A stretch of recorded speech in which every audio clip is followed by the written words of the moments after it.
지난주 토요일 우연히 요괴벳의 노래를 듣게 되었습니다. 그런데 들으면 들을수록 성령의 감동이 제 마음속에 물을 흐르듯이 흐르면서 흐르는 눈물을 억제할 수가 없었습니다. 거의 밤새도록 이 찬양을 듣게 되었습니다. 요괴벳은 여호와는 영광이라는 뜻입니다.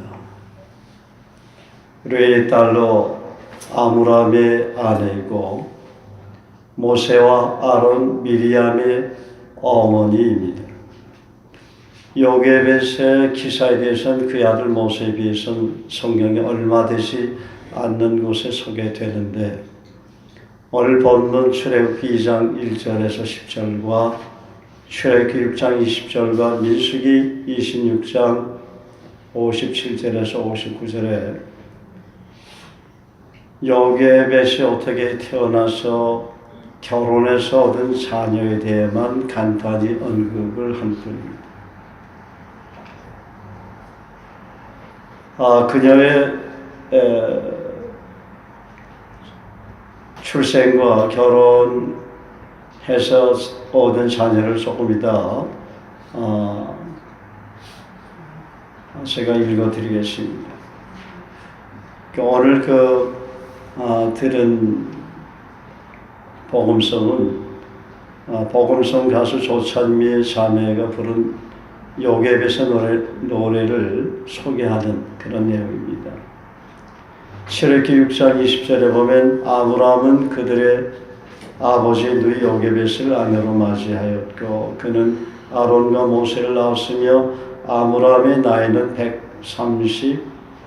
137세였으며 또 민수기 26장 57절에 보면 레인으로 계시된 자들의 종족들은 이러하니 게르손에게서 난 게르손 종족과 고아색에서 난 고아 종족과 무라리에게서 난 무라리 종족이며 레이 종족들은 이러하니 림니 종족과 헤브론 종족과 말리 종족과 무시 종족과 고라 종족이라. 고아는 아므람을 낳았으며 아브라함의 처녀 이름은 요괴벳이니 르의 딸이요 애굽에서 르에게서 난 자라.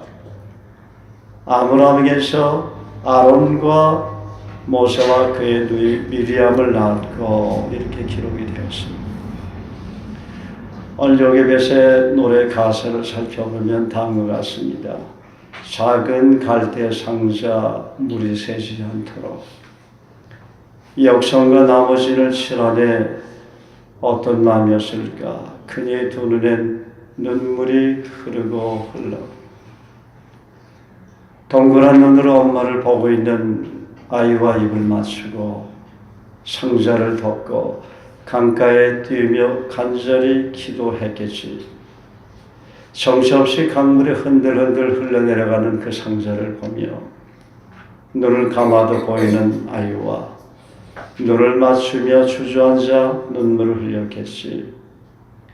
너의 삶의 참주인 너의 참부모이신 하나님, 그 손에 너의 삶을 맡긴다. 너의 삶의 참주인 너를 이끄시는 주 하나님, 그 손에 너의 삶을 드린다. 어떤 마음이었을까. 그녀의 두 눈엔 눈물이 흐르고 흘러 정처없이 강물에 흔들흔들 흘러내려가는 그 상자를 보며 눈을 감아도 보이는 아이와 눈을 맞추며 주저앉아 눈물을 흘렸겠지. 너의 삶의 참주인 너의 참 부모이신 하나님, 그 손에 너의 삶을 맡긴다. 너의 삶의 참주인 너를 이끄시는 주 하나님, 그 손에 너의 삶을 드린다. 그가 널 구원하시리. 그가 널 이끄시리라. 그가 널 사용하시리. 그가 너를 인도하시리. 너의 삶의 참주인 너의 삶의 참주인 너의 부모이신 하나님, 그 손에 너의 삶을 맡긴다. 너의 삶의 참주인 너를 이끄시는 주 하나님 구선에 너의 삶을 드린다. 어떤 마음이었을까? 그녀의 두 눈엔 눈물이 흐르고 흘러. 모세 탄생을 그린 영화에서 모세를 다음과 같이 소개합니다. 레이 집안의 어떤 남자가 레이 딸을 아내로 맞이하였습니다. 그 여자가 임신해서 아들을 낳았는데 그 아이가 잘생긴 것을 보고 석 달 동안 그를 숨겨 길렀습니다. 그러다 더 숨겨둘 수가 없게 되자 왕골 상자를 가져다 역성과 송진을 바르고 그 안에 아기를 이어 강가 갈대 사이에 놓아 두었습니다. 그리고 아기의 누이가 멀찍이 서서 아기가 어떻게 되는지 지켜보고 있었습니다. 마침 파라오의 딸이 목욕하러 강으로 내려왔지요. 시녀들은 강가를 거닐고 있었는데 공주가 갈대사에 있는 상자를 보고 여종 하나를 불러 그것을 가져오게 하였습니다. 그것을 열어보니 아기가 울고 있었습니다. 공주는 그 아기를 불쌍히 여기며 이 아기는 히브리인들의 아이 가운데 하나로구나. 그러자 아기의 누이가 나서서 파라오의 딸에게 말합니다. 그러자 파라오의 딸인 공주가 모세의 누이에게 어린 모세의 누이에게 말하지요. 이 아기를 데려다 나 대신 젖을 먹여주게. 내가 직접 그대에게 삭슬 주겠네. 그래야 그 여인은 아기를 데려다 젖을 먹였습니다. 모세를 낳은 요게벳이 온 거죠. 아이가 자라자 그 아이를 파로의 딸에게 데려갔습니다. 공주는 그 아이를 아들로 삼고 내가 그를 물에서 건져냈다 하면서 그 이름을 모세라 하였다고 말합니다. 여기까지가 영화 속에서 모세를 소개하는 내용입니다. 모세는 우리가 잘 알듯이 이스라엘 역사에서 가장 중요한 위치를 차지하는 인물입니다. 애굽 땅에서 고통당하는 히브리인을 출애굽시켜 약속의 땅 가나안으로 인도했고 시내산에서 하나님으로부터 받은 계약을 기초로 해서 구약시대 이스라엘의 종기를 확립한 출애굽의 영웅입니다. 그래서 모세가 누구인지 어떤 일을 했는지 이미 알고 있습니다. 이스라엘 민족이 가장 존경하는 인물 중에 모세와 엘리야와 다윗이 있습니다. 그들 가운데 모세는 바로 협정에서 노예로 고통당하고 있던 히브리 민족을 하나님의 지시에 의해 해방시킴으로 이스라엘의 새로운 신정정치의 새 역사를 시작한 인물입니다. 또한 시내산에서 하나님과 친밀한 가운데 깊이 교제하면서 직접 십계명과 율법을 받음으로 성막을 건축하고 제사를 통해 하나님을 경외하도록 가르친 인물이기 때문에 히브리인들의 자존심이요 그 누구보다도 가장 존경하는 인물이 모세입니다. 그렇지만 모세 어머니 요게벳의 보이지 않는 눈물과 고통과 헌신에 대해서는 성경도 구체적으로 다루지 않을 뿐더러 그의 아들 모세가 수행한 사명이 워낙 커서인지 모세 그늘에 가려져 있을 뿐입니다. 그래서 요게벳에 대해 기도하면서 묵상해 보았습니다. 요게벳은 모세가 태어날 당시 애굽의 바로가 히브리인들의 본성을 두려워하여 사내 아이가 태어나면 무조건 죽이라는 명령을 내렸죠. 요게벳도 갓 태어난 어린아이가 있었습니다. 그런데 아기가 잘생긴 것을 보고 석 달 동안 아이를 숨겨 길렀습니다. 그러나 더 숨겨둘 수가 없게 되자 갈대 상자를 가져다가 역청과 나무진을 바르고 그 안에 아기를 이어 갈대사에 놓아서 흐르는 나일 강물에 띄어보냅니다. 아기의 눈은 아기가 어떻게 되는가 안타까운 마음으로 발을 동동 구르며 멀리서 지켜보다가 물결 따라 떠내려가는 그 갈대 상자를 안타까운 표정으로 지쳤습니다.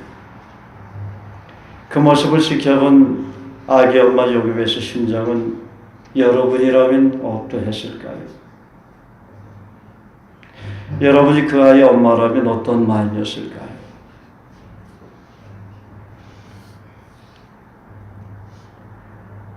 아기 우는 소리가 귀청을 때립니다. 그런데 요셉은 자기 자식이지만 자기 자식이 나일 강물에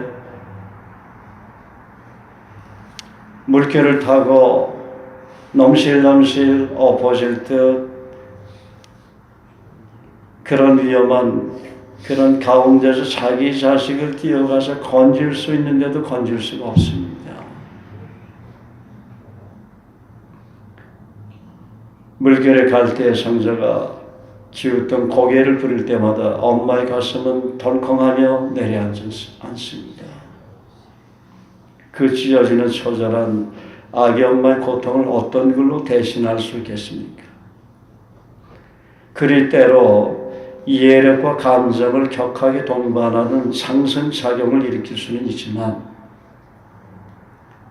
아기 엄마 요셉에서 처절한 고통을 동일한 감정으로 과연 표현할 수가 있을까요?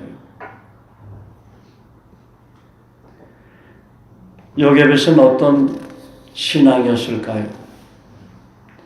요셉에서 노래 가사 내용처럼 하나님의 손에 자신의 아이를 맡겼을 것입니다.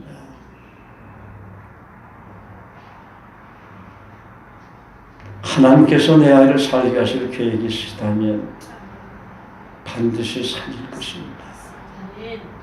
또 설상가상 계획이 없으실지라도 하나님께 아이의 운명을 맡겼습니다. 맡기지 않고는 그 어린아기를 강물에 띄울 수가 없었지요. 그녀는 아이를 갈대 상자에 넣어 강물에 띄우기까지 허구한 날 아기 얼굴을 쳐다보며 반긋반긋 웃는 그 아기는 아무것도 모르는 채 그 아기를 부둥켜 안고 울면서 간절히 기도했을 것입니다. 하나님, 우리 아이를 살려주세요. 이렇게 예쁜 아이를 그냥 죽게 내버릴 수는 없잖아요. 제발 살려주세요. 어떻게 파로의 손에 처참하게 죽게 할 수 있습니까? 그럴 수는 없습니다. 그러면서도 어떻게 아이를 살릴 수 있는 방법이 없습니까? 실신한 여인처럼 애처롭게 흐느껴 울기도 하고 그러면서 자신이 어릴 때부터 한 번씩 들었던 히브리인의 조상 노아가 욕청을 지레 만든 노아의 배를 생각하면서 갈대 상자를 가져다가 역청과 나무신을 바르고 그 안에 아기를 위어 갈대 사이에 놓아서 흐르는 나일 강물에 아기를 띄어보냈을 것입니다. 그러면서 간절히 기도하기를 하나님 누군가 내 아이를 발견해서 건져내어 키우게 해주십시오. 라고 간절히 기도했을 것입니다. 요셉에서 신앙을 통해서 우리가 배울 수 있는 교훈이 무엇입니까? 신앙이란 내 아이가 아무리 소중하고 귀하다고 할지라도 이 세상에 태어난 순간부터 철저히 하나님을 의뢰하고 맡기는 가운데 키워야 한다는 사실입니다. 내 뱃속에 태어났기 때문에 내 아이지만 하나님의 아이라는 것을 잊어서는 안 됩니다. 내가 아이의 부모일 수는 있지만 내 아이의 진짜 부모는 하나님이라는 사실을 절대 망각해서는 안 됩니다. 내 아이지만 내 생각대로 내가 하고 싶은 대로 키워야 하는 것이 아니라 하나님이 내 아이를 향한 하나님 아버지의 마음을 기도하면서 읽고 키워야 할 것입니다.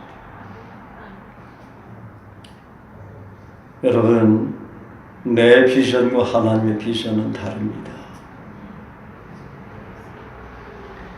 내 비전은 내가 생각하고 결정해서 취한 비전이지만 하나님 아버지 비전은 독생자를 십자가에 내어주기까지 영혼들을 사랑하고 희생하고 섬긴 그 비전으로 영혼들을 바라본다는 것입니다. 여러분, 아이를 내가 소유하려고 하는 순간부터 그 아이는 우상이 되는 것입니다.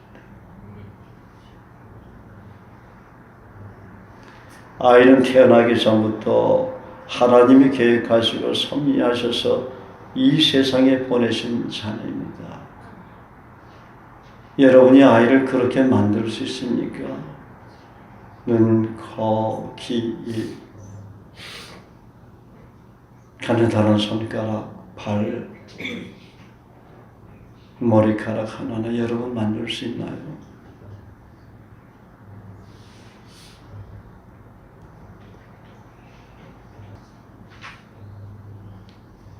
그래서 내가 내 아이 된 계획이 있을지라도 먼저 하나님의 생각과 계획이 무엇인지 하나님 앞에 진지하게 묻고 응답을 받아야 합니다.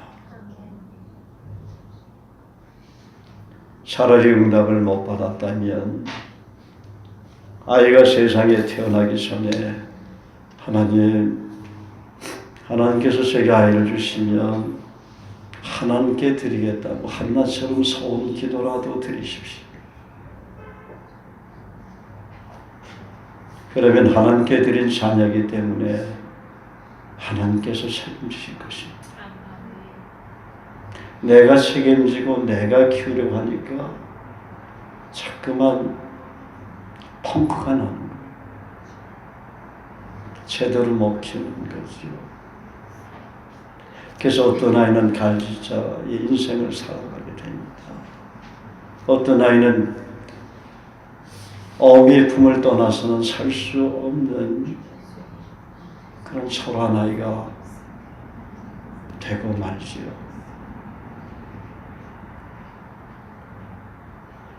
자식이 선교사가 되겠다고 목사가 되겠다고 해도 막는 부모가 교회 중직자 가운데도 있습니다.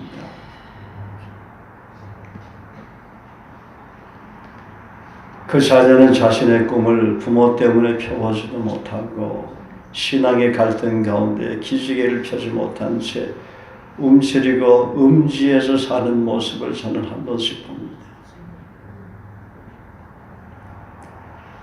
요괴배처럼 하나님만을 의뢰하는 신앙은 어떤 모습입니까? 독생자를 세상에 내어주신 하나님 아버지의 신앙입니다. 하나님은 자신의 어린아들을 세상에 내몰았습니다. 죄악에 관영한 이 세상에 인간들의 죄를 위해 희생제물이 되라고 던졌습니다. 그리고 하나님은 자신의 아들 예수가 자신처럼 거룩하고 흠이 없게 살도록 요청하셨습니다. 내가 버려진 세상에 죄악에 관영한 세상에 살지만 너 나처럼 살아야 된다.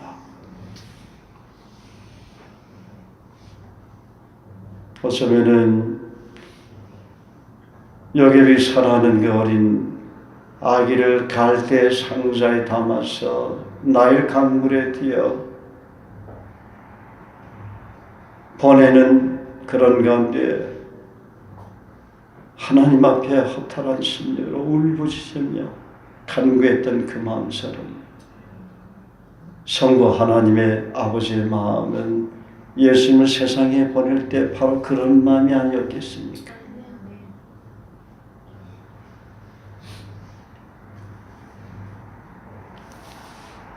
제자들은 그것도 모른 채 예수님 만나면 말씀 듣고 은혜를 받으면서도 주님, 하나님 아버지를 저에게 보여주세요. 그렇게 재촉을 합니다. 그러자 주님이 제자들에게 하나님이 어떤 분이라는 것을 쭉 요한복음 14장에 설명해 주면서 빌립이 다시 질문을 또 하니까 빌립을 향해 나를 본 자는 아버지를 보았느니라. 죄악에 관영한 어둠의 세력이 가득 쌓인 세상에서 연약한 인간의 모습으로 올 수밖에 없고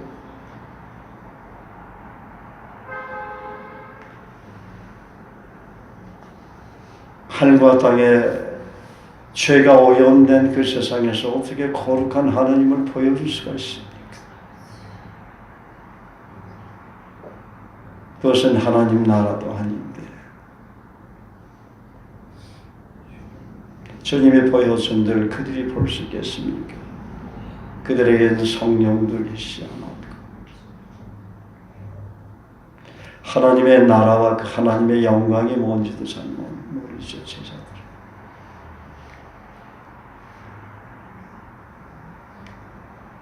나를 본 자는 아버지를 보았느니라. 그렇게 답변하시죠. 그래서 주님은 하나님이 어떤 분인지 우리에게 본을 보여주신 모델입니다. 아들 되신 주님이 그렇게 사신 이유는 죄가 없어서라기보다 아버지 하나님이 그렇게 대가를 지불하고 희생하면서 살해한다는 아버지의 뜻을 알았기 때문입니다. 그 어린 아들 예수를 세상에 죄악이 관영한 세상에 내던졌을 때에 그 아버지의 마음은 어떠했을까요?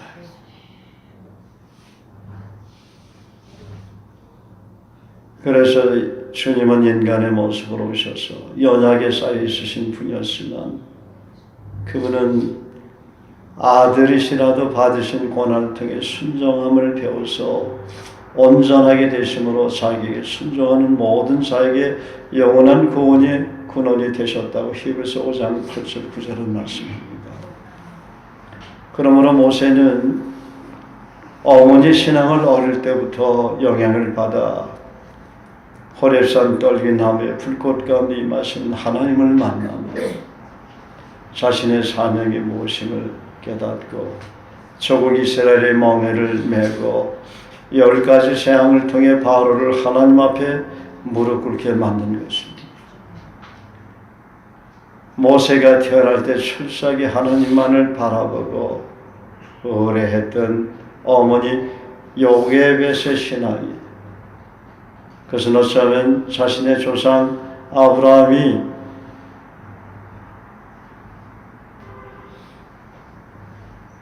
사랑하는 아들 그 정이 들 대로 들은 어린 소년 이삭을 하나님 앞에 번제를 바치려 갔을 때에 그 아브라함의 신앙이었을 것입니다. 그래서 요게벳의 신앙이 열매를 맺은 것이 바로 모세인 것입니다.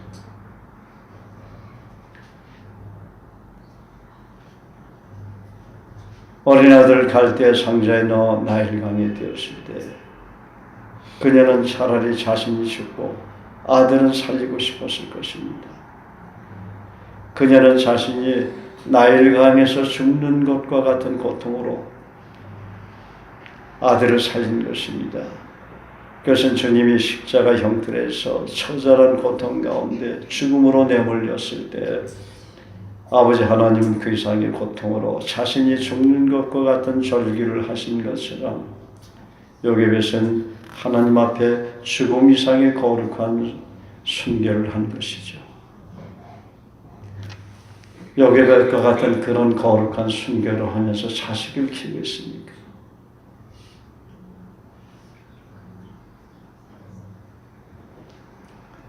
그 거룩한 순결 같은 통곡이 바로의 공주의 눈에 발견되면서 그녀의 마음을 움직였던 것입니다. 오늘 본문 6절은 말합니다. 열고 그 아기를 보니 아기가 우는지라 그가 그를 불쌍히 여기어. 그가 그를 불쌍히 여기어. 여러분, 하나님의 불쌍히 여기도록 마음을 움직여야 불쌍히 여기는 마음을 갖게 되는 것입니다. 그래서 여러분 마음속에 누군가를 불쌍히 여기는 마음이 생겼다면 머뭇거리지 말고 그를 위해서 기도를 하든지 그에게 달려가시길 바랍니다.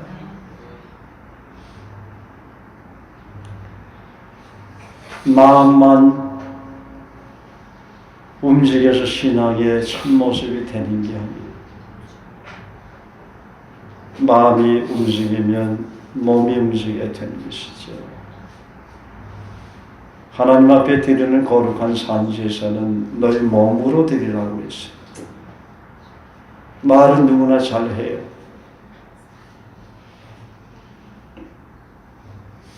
그런 몸을 드리지 않은 아무리 좋은 미사여구는 아무런 가치가 없는 것이죠.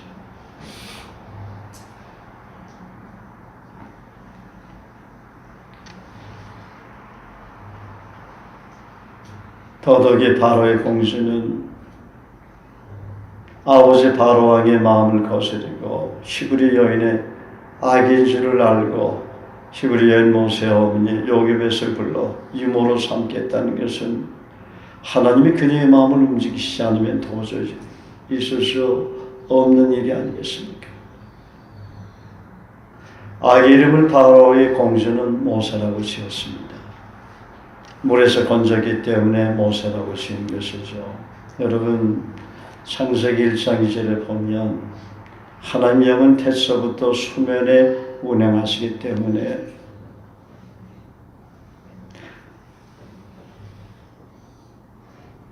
저와 여러분 또한 물에서 건진 모세와 같은 사람이에요. 물에서 태어난 존재입니다. 그래서 아기가 10개월 동안 엄마의 뱃속에 있을 때 바로 아기를 둘러싸인 것이 바로 물이지요. 늘 하나님을 기억하며 살라는 것입니다.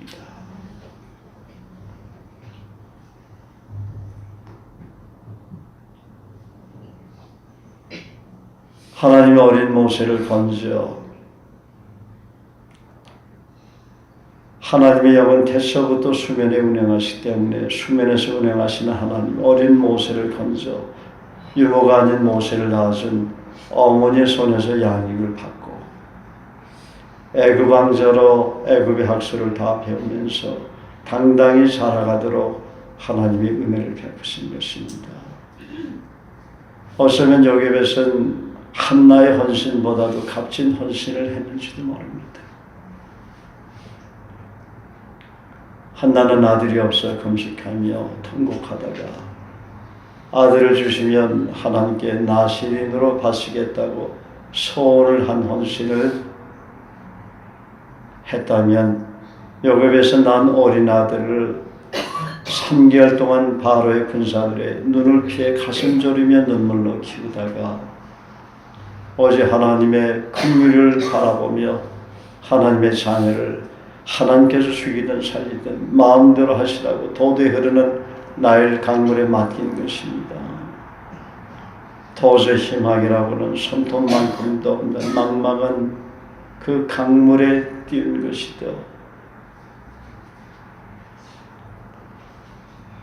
강물을 거슬려 떠나는 것은 누군가 아무도 그 갈대 상자를 건지지 않는다면 망망한 대로 바다로 그 아이는 가버린 것입니다. 여러분, 저와 여러분이 하나님을 의뢰한다는 것은 하나님 한 분만을 의뢰하는 것입니다.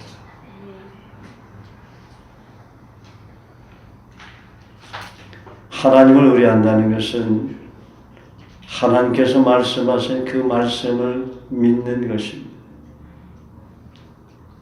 말씀 위에 것은 타협하지 않는 가운데 오직 그 말씀만 믿고 순종하며 따르는 것입니다.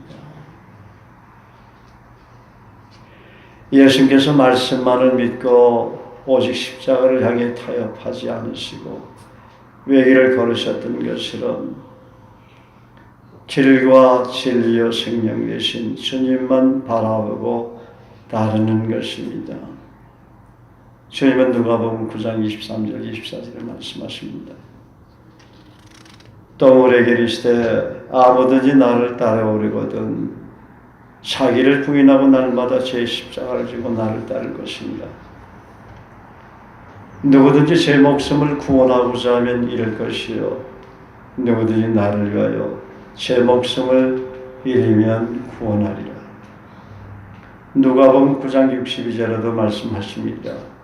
예수께서 이르시되 손에 쟁기를 잡고 뒤를 돌아보는 자는 하나님 나라에 합당하지 아니하니라 하십니다. 누가복음 18장 29절 30절에도 말씀하십니다. 이르시되 내가 진실로 너희에게 이르노니 하나님의 나라를 위하여 집이나 아내나 형제나 부모나 자녀를 버린 자는 현세에 여러 배를 받고 내세에 영생을 받지 못할 자가 없느니라.